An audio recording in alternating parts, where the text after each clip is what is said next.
Live from this news center of the Sultanate of Oman television, here we present to you 7 o'clock news bulletin. First, the headlines. His Majesty Sultan Qaboos receives His Excellency Boris Johnson, Secretary of State for Foreign Affairs of the United Kingdom in Beit al-Barakah. His Majesty Sultan Qaboos receives a written message from custodian of the two holy mosques. The Council of Ministers is following up with concern on the implementation of the decision of providing 25,000 job opportunities for the national workforce in a period not exceeding 6 months as a first stage.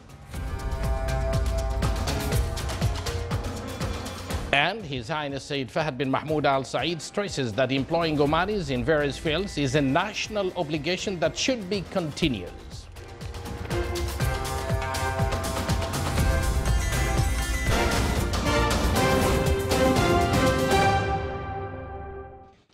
Good evening once again, and thank you for joining us. Those were the headlines, and now the news in detail. His Majesty Sultan Qaboos received in Beit al-Barakah His Excellency Boris Johnson, Secretary of State for Foreign Affairs of the United Kingdom. During the meeting, they discussed existing bilateral cooperation between the two countries within the framework of the strong relations binding them. The meeting was attended by His Excellency Yusuf bin Alawi bin Abdullah, Minister responsible for Foreign Affairs, and the delegation accompanying the guests.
His Majesty Sultan Qaboos received a written message from the custodian of the two holy mosques, King Salman bin Abdul Aziz Al Saud of Saudi Arabia.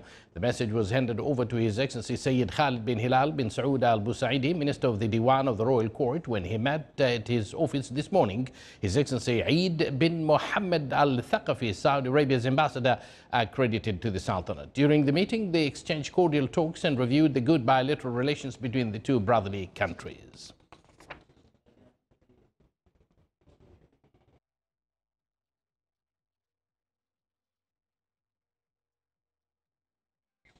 His Majesty Sultan Qaboos bin Saeed has sent a cable of condolences to His Highness Sheikh Sabah Al Ahmed Al Jaber Al Sabah, Emir of Kuwait, on the death of Sheikh Abdullah Mubarak Al Hamad Al Mubarak Al Sabah.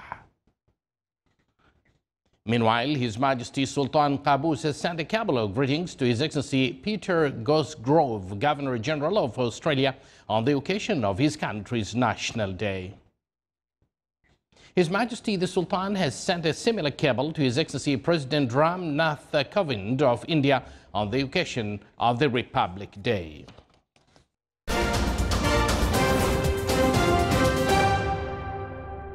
The Council of Ministers is following up with concern on the implementation of the decision of providing 25,000 job opportunities for the national workforce in different specializations in a period not exceeding 6 months as a first stage. The Council of Ministers is also following up on the employment procedures weekly to keep up with the data on what is being achieved regarding this and to address any challenges that face the implementation.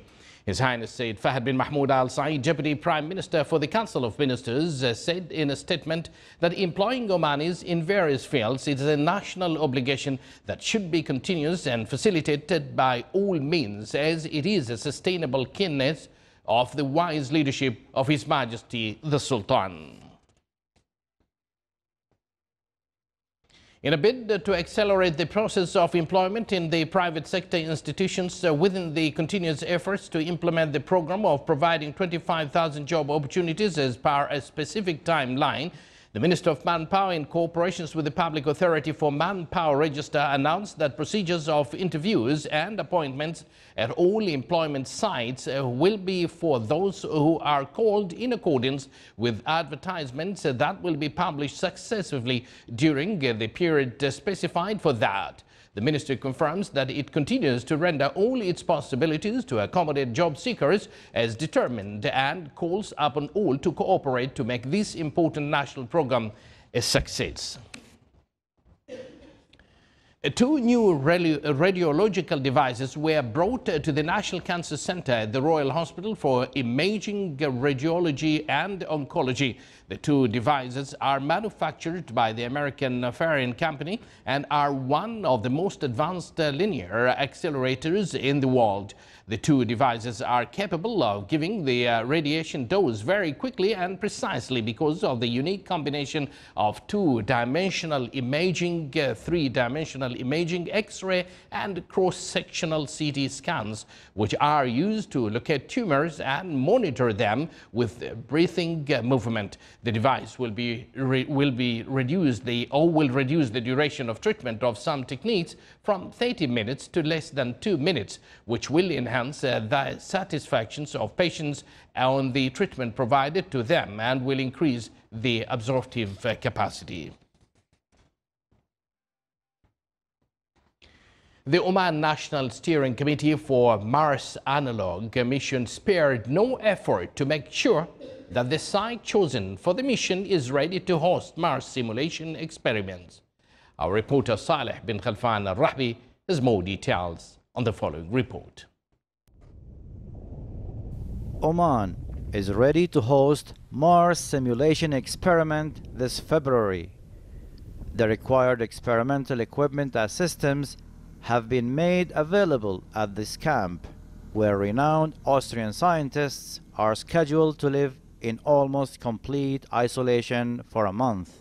The campsite have more than one facility. It's have the control room and the accommodation, and also some telecommunication facility to communicate with the suits and all the experiments.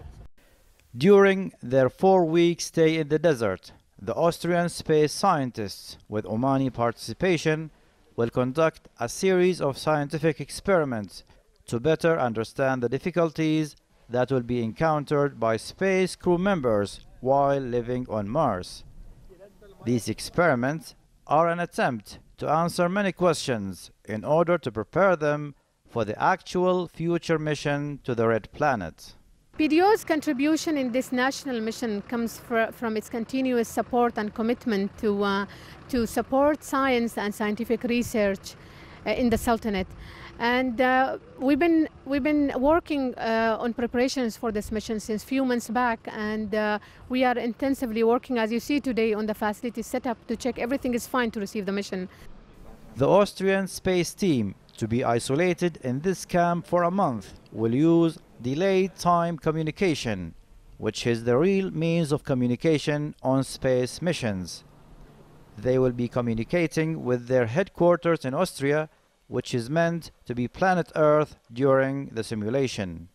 From the standpoint of this integration of efforts and joint contributions to make this hosting a successful event, Ministry of Defense and Sultan Armed Forces, along with other government institutions, handle over preserving the privacy of the place and providing the logistical support and administrative supplies to contribute to the success of these experiments. Hosting this international experiment demonstrates and reaffirms the merit of Oman and its people in every aspect. This experiment will bring a unique level of scientific returns to the country. As the site is all geared up, the steering committee is looking forward to the launching of Mars simulation experiments here in the desert of Marmul. For the Sultanate of Oman Television English News, Saleh bin Khalfan Al-Rahbi, Dhofar, Governorate. Thank you, Saleh. And it is always nice to know that everything is fine to commence the mission. Lieutenant General Chris White, Cross Commander of the National Defense College of the North Atlantic Treaty Organization, NATO, and her delegation visited the Sultans Armed Forces Museum in Beit el-Falaj camp. She got acquainted with the historical manuscripts and miniatures which showcase the Omani deep-rooted architecture art. She was briefed about the development witnessed at the Sultan's Armed Forces under the reign of His Majesty Sultan.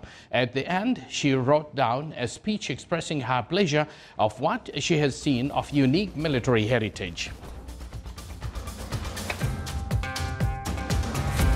You're watching the Sultanate of Oman television, and still to come in our news bulletin. Egypt's ancient colossus of famed pharaoh Ramses II finds a new home.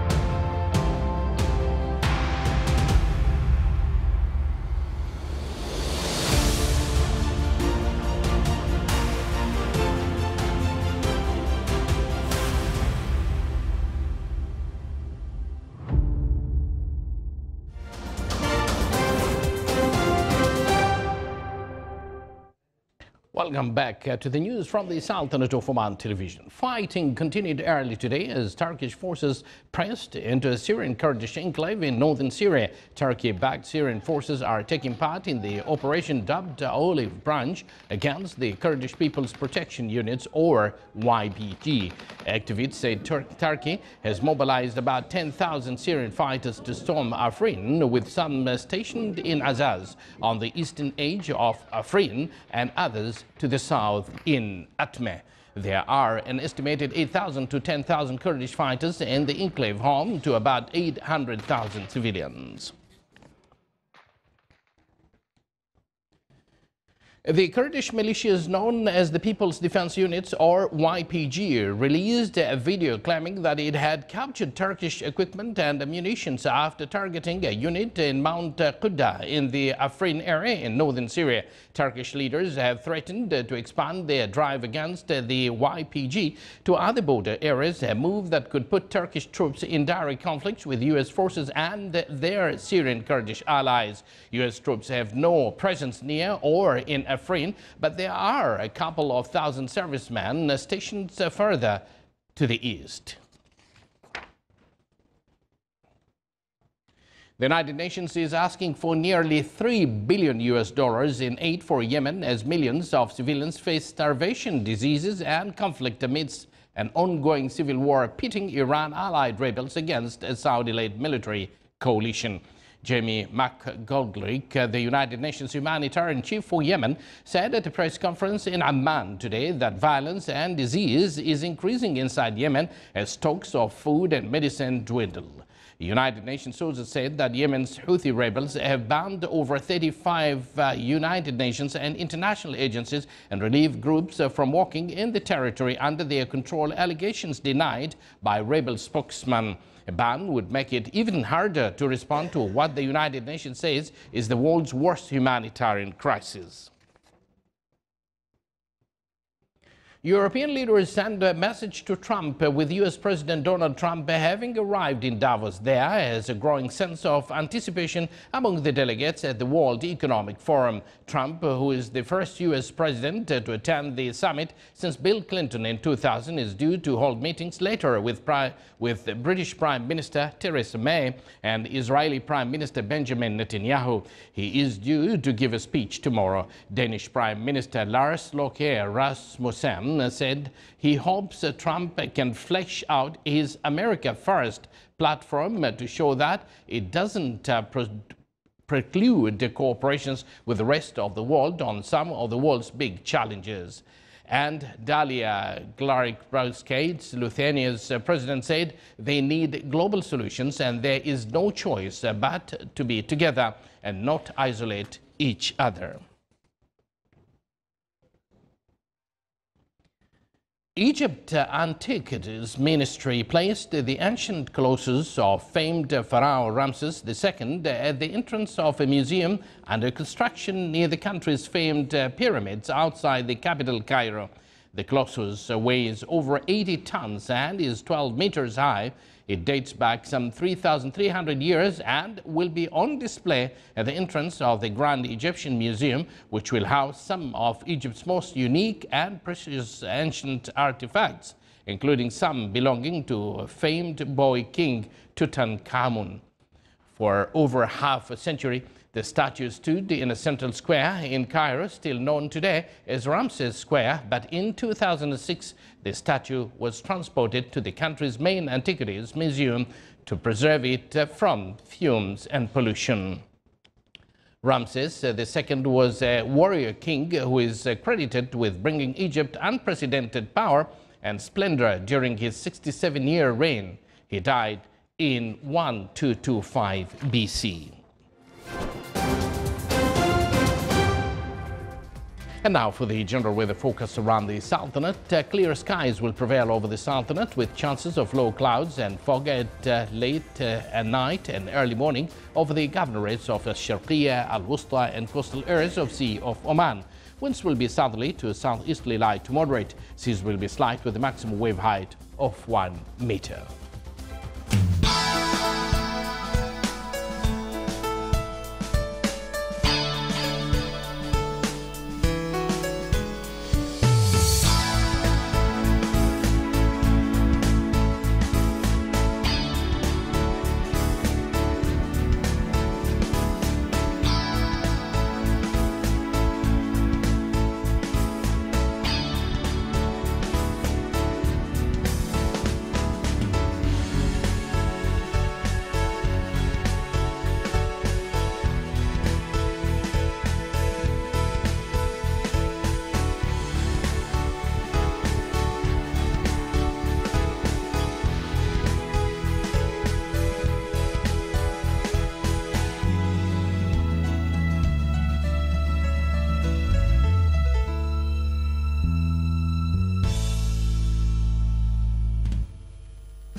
This is the Sultanate of Oman television, and before we end tonight's bulletin, here are the main points once again. His Majesty Sultan Qaboos receives His Excellency Boris Johnson, Secretary of State for Foreign Affairs of the United Kingdom in Beit el-Baraka. His Majesty Sultan Qaboos receives a written message from the custodian of the two holy mosques. The Council of Ministers is following up with concern on the implementation of the decision of providing 25,000 job opportunities for the national workforce in a period not exceeding 6 months as a first stage. And His Highness Sayyid Fahad bin Mahmoud Al Said stresses that employing Omanis in various fields is a national obligation that should be continued. With that, we do conclude this news bulletin brought to you live from this news center of the Sultanate of Oman television. Thank you for joining us.